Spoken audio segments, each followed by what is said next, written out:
Well, it's Epiphany Sunday, and on this Sunday we commemorate the gospel of Christ coming to Gentile people. We know the stories about the Nativity and the Magi are part of, they're kind of an extension of that story.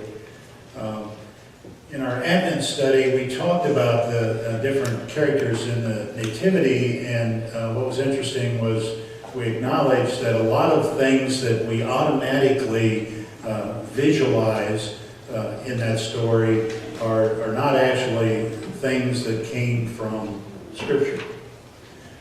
Traditions develop over this millennia now.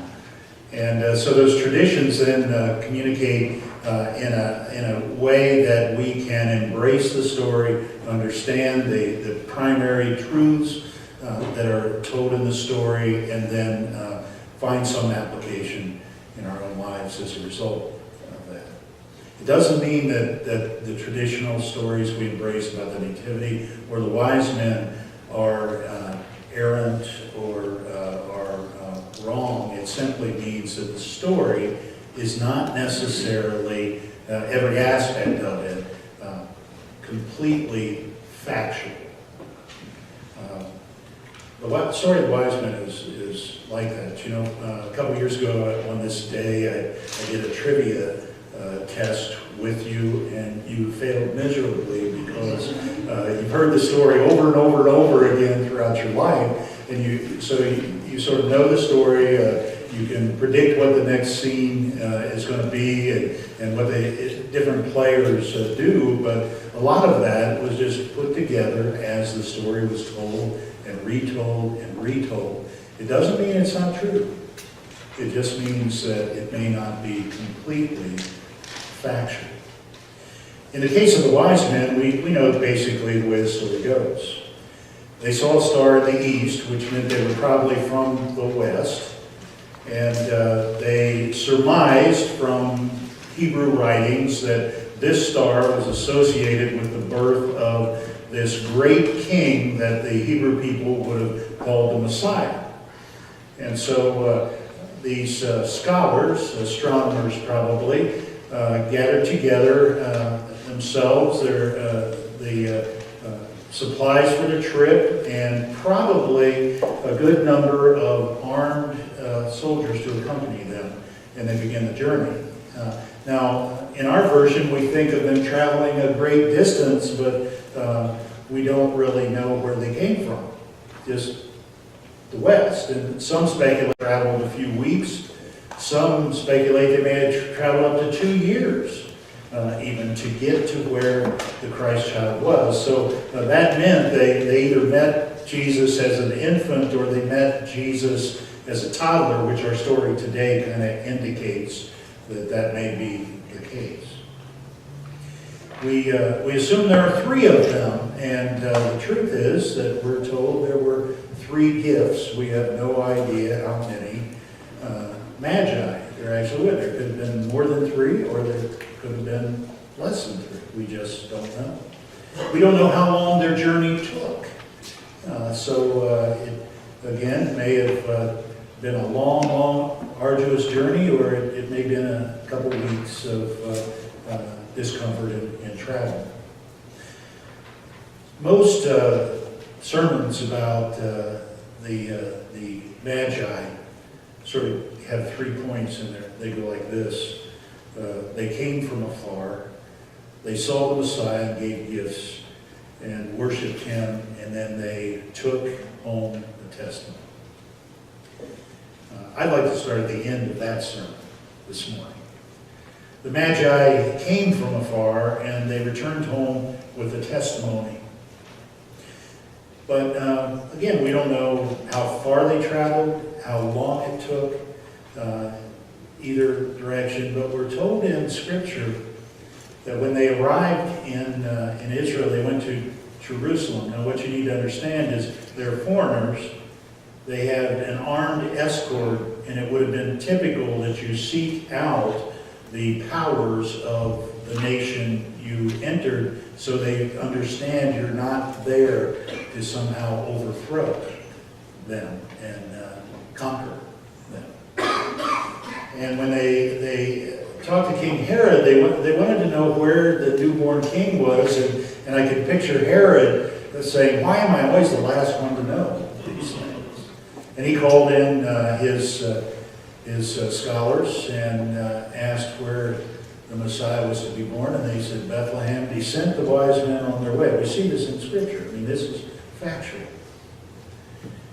And then the wise men find Jesus in Bethlehem, and they present their gifts as they bow down to him and worship him. You see, they knew this king was special. This king was different.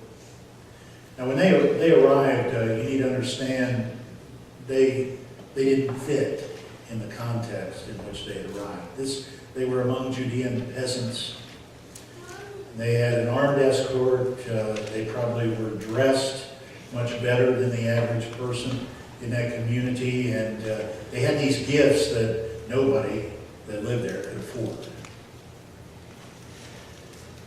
But yet, when they saw the Christ child, they bowed and worshiped him. That's in the Scripture.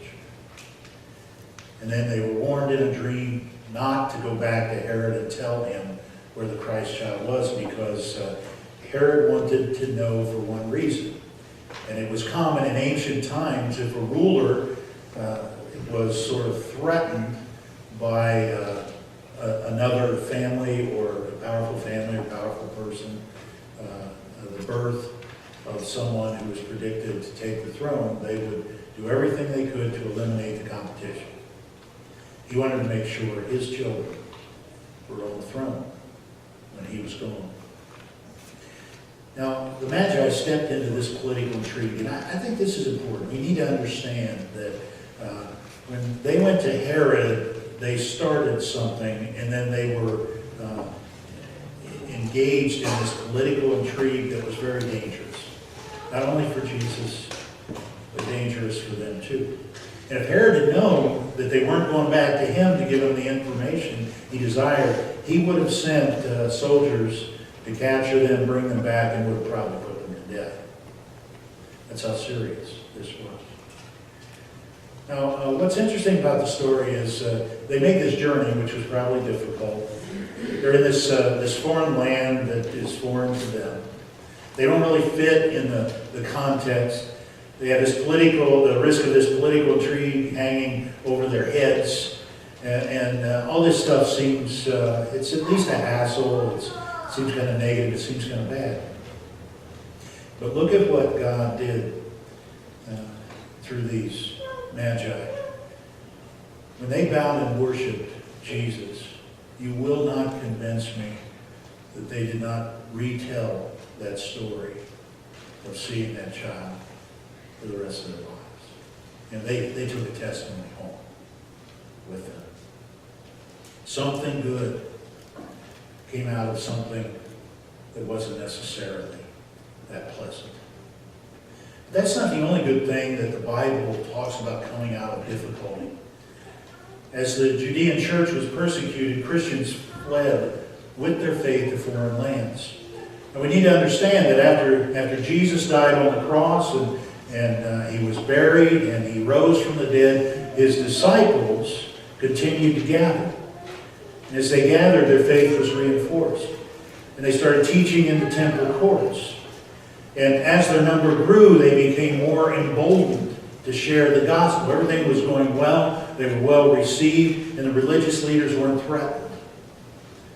But as they became more and more bold in proclaiming their testimony of the saving grace of God through Jesus Christ, the religious leaders took notice.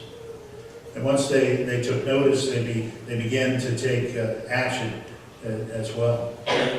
They tried to discourage them by talking to them. They tried to silence them with threats. They tried to control them with physical violence and punishment. And ultimately, the religious leaders felt that they had to take more drastic measures. And one day, one of the converts to Christianity, Stephen, was speaking with some Jewish people and arguing with them about theological matters and the identity of Christ and all these things. And no one could stand up to his arguments. And so those he was arguing with went to the religious leaders and told them that he was committing blasphemy. So the religious leaders took him in and questioned him. And he would not recant his faith in Jesus Christ. He continued to proclaim Christ as the Messiah. And the religious leaders got so upset with him that they drug him out of the city and they stoned him to death. And chapter 8 of Acts tells us, on that day a great persecution broke out against the church in Jerusalem. And all except the apostles, that would be the remaining 11 disciples of Jesus, were scattered throughout Judea and Samaria. Now look what happened. Persecution comes, everybody's terrified, and they sort of run for the hills. And guess what they took with them? Their faith in Jesus Christ. And they spread the saving gospel of Jesus Christ. In Acts chapter 15, we have the story of two men. These two men, Paul and Barnabas, were very close friends. And they were co-workers spreading the gospel of Christ in Gentile cities. But one day, they disagreed. And they began to dispute. And Paul and Barnabas actually decided to go their own ways. Paul and Barnabas had such a dispute, they went separate directions and multiplied their efforts to share the good news. Now, we know what the dispute was about. It's not important right now. But what's important is that we understand these two very close friends had a conflict that caused them to go their separate ways, and there's no evidence in Scripture that they ever came back together. It was that serious of a dispute. But do you understand what happened? Even though as they went their separate directions, they were probably distraught. They were struggling with the loss of this interpersonal relationship. They wished things were working out differently. But the gospel was multiplied by them going their separate ways. In fact, it doubled their points of contact as Paul led one ministry and Barnabas led the other, going in separate directions, and the church flourished. There's another point here is I really think Barnabas sort of lived in the shadow of Paul. And Scripture seems to indicate that Paul's doing this and that, and Barnabas is with him, supporting him, encouraging him, but it's mostly all about Paul. And I suspect when they went their own ways, then Barnabas was free to minister within his giftedness in ways he had not been able to do before as he worked with Paul. Something good came out of something that was seen as bad or even evil. Now, here we are at the beginning of the new year. It's a time of taking stock and making resolutions and hoping for good things to happen in the new year. If I'd ask for a show of hands, all of us are hoping that many good things happen and we manage to avoid a whole lot of bad things, right? That's what we want in the new year. But you don't have to live very long to discover that life is made up of things that we perceive as good and things that we perceive as bad. And if you really are, if you honestly look at the effect of bad things, often more good things come out of something that we perceive as bad than come out of something that we perceive as good. It leads to change in us. It's God's way of directing us to His path. Now, I don't know what's going on in your life right now, but it's probably a mixture of good stuff and bad stuff. And in the year to come, you'll see more of that. In Romans, Paul tells us, we know that suffering produces perseverance. Perseverance, character, and character, hope. And again in Romans, he tells us, we know that in all things God works for the good of those who love Him, who are called according to His purpose. Now, maybe instead of reacting to all these bad things by being anxious and discouraged and depressed and fearful. Maybe instead we ought to be asking the question, where is God in this thing? And what is God doing? This new year is going to be filled with good and bad things, at least things we perceive as good and bad.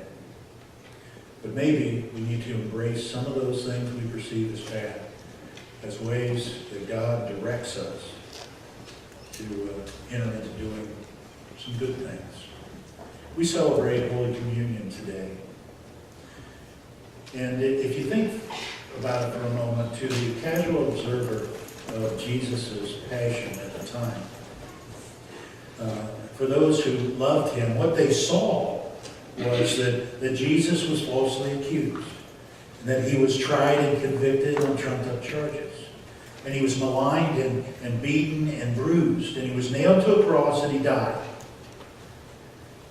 And he was buried in the tomb, and he rose. And even in the midst of his horrible passion, Jesus himself says, my God, why have you forsaken me? Now, a lot of scholars try to explain that away in a lot of ways. It's the anguish of a horrendously difficult, painful time. And some of you have felt that kind of anguish.